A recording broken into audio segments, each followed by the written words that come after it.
Hello everyone, welcome to back my channel. I hope everyone is having a wonderful day. Before starting the video, please go ahead and hit the subscribe button and give this video a thumbs up. Hollyoaks aired another major character exit as Jeremy Blake's horrifying killing spree almost continued.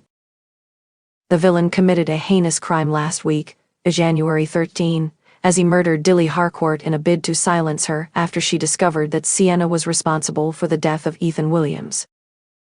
Following the crime, Prince McQueen, who had been involved in an affair with Dilly, began to become suspicious about her disappearance, with Jeremy urging Sienna that he would also need silencing. Tuesday's January 21 episode began with Sienna expressing her doubts regarding the plan, though Jeremy managed to convince her to go through with it after he lured Prince to the allotment by pretending to be Dilly. Prince rushed to the allotment, where he found a determined Sienna with Dilly's phone. After he questioned where Dilly was, Sienna successfully deflected the interrogation by seducing a hapless Prince, with the pair sharing an intimate moment. This occurred after Prince had pleaded with his estranged girlfriend Zoe to remain in the village as she threatened to leave for Dubai with their son Theo, though he was too late to stop her as she departed in a taxi whilst he was getting busy with Sienna. After quipping that she had saved his life, Sienna urged Prince to make up with Zoe and do the best for Theo, though he was urged by Pearl to return to his family. After explaining that Zoe had already left the village, Sienna subsequently explained to Jeremy that Prince had gotten over Dilly, meaning that he wouldn't pose a problem in the future. She nervously asked if the killing was done, with Jeremy sheepishly asking, "Will Prince be safe?" Zoe's departure brings an end to Garcia Brown's 3-year stint on the Channel 4 soap, with the character making her debut in February 2022 as she entered the village as the new detective. It was another seemingly ordinary day in Hollyoaks village, but behind closed doors, chaos was brewing. Jeremy Blake, the enigmatic and ambitious newcomer who had quickly made a name for himself, was about to face the culmination of his lies, schemes, and betrayals. His exit would leave the village shaken, and his closest allies questioning everything. Secrets unravel. Jeremy had always thrived on secrets. From the moment he arrived in the village, he played the role of a charming entrepreneur, promising to revitalize local businesses. But beneath his polished exterior lay a man desperate to escape a dark past. Jeremy's life unraveled when it was revealed he had been using fraudulent investment schemes to funnel money into an offshore account. His downfall began when his business partner, Felix Westwood, discovered discrepancies in their accounts.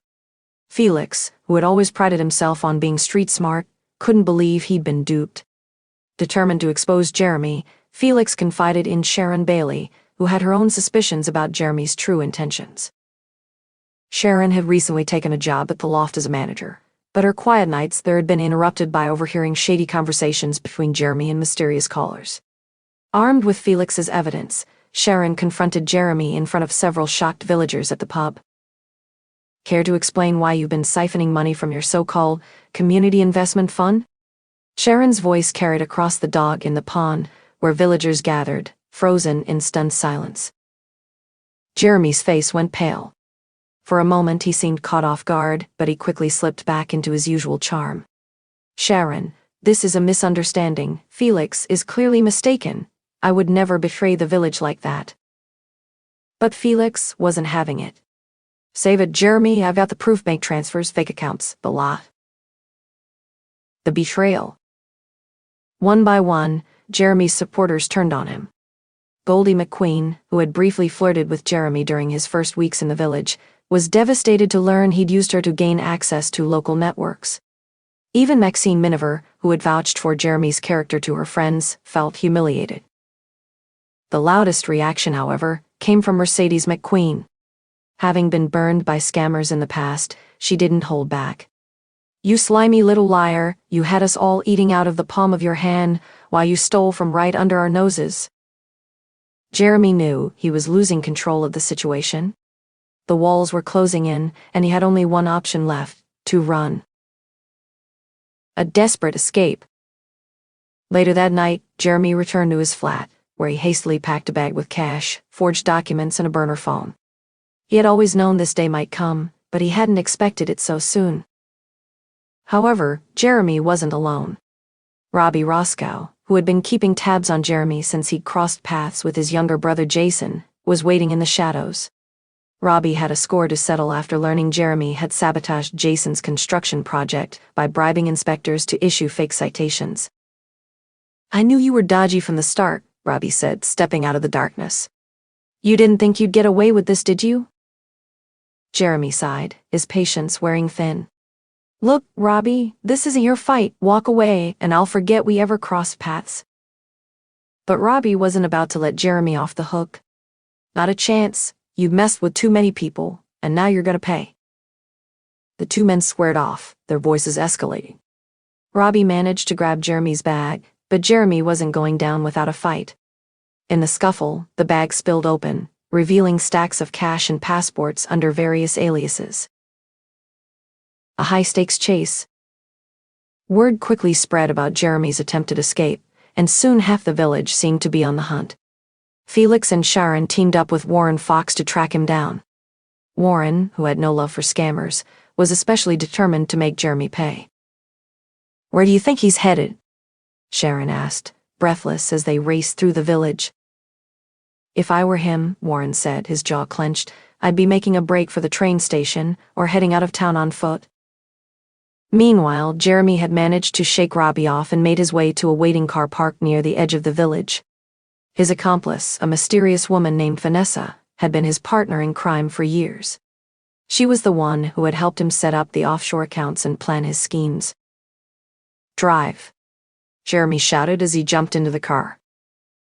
Vanessa hesitated. "Are you sure we shouldn't just cut our losses? The village is crawling with people looking for you." Jeremy glared at her. "We've come too far to stop now, just go." The final confrontation. Jeremy's car didn't get far before Warren, Felix, and Sharon intercepted them on a back road. With Warren driving his pickup truck, he forced Vanessa's car off the road, sending it skidding into a ditch. Jeremy stumbled out, bleeding from a cut on his forehead. Warren grabbed him by the collar, his face inches from Jeremy's. "You think you can waltz into our village, steal from us, and disappear? Not on my watch."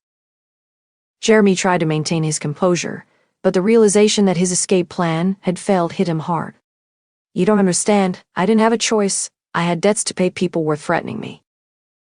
Sharon stepped forward, her voice cold. "You always have a choice, Jeremy. You just chose to betray the people who trusted you." The police arrived moments later, and Jeremy was arrested. As he was led away in handcuffs, he turned to the villagers who had gathered to watch. "This isn't over. You'll all regret this."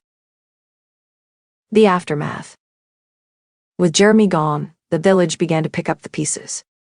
Felix and Sharon worked to recover the stolen funds, while Warren ensured no one else tried to fill Jeremy's shoes in the criminal underworld. At the Dog, Goldie raised a glass. "Here's to getting rid of another snake in the grass." Maxine, still shaken by how close she'd come to falling for Jeremy's lies, sighed. "I just hope this is the last time we let someone like him into our lives." But as the villagers celebrated their victory, Vanessa was seen slipping out of the village unnoticed, carrying a small briefcase. The smile on her face suggested that Jeremy's schemes might not have been entirely foiled after all. Jeremy Blake's exit was one for the ages, but in Hollyoaks, no secret stays buried for long. Could Vanessa be planning her next move?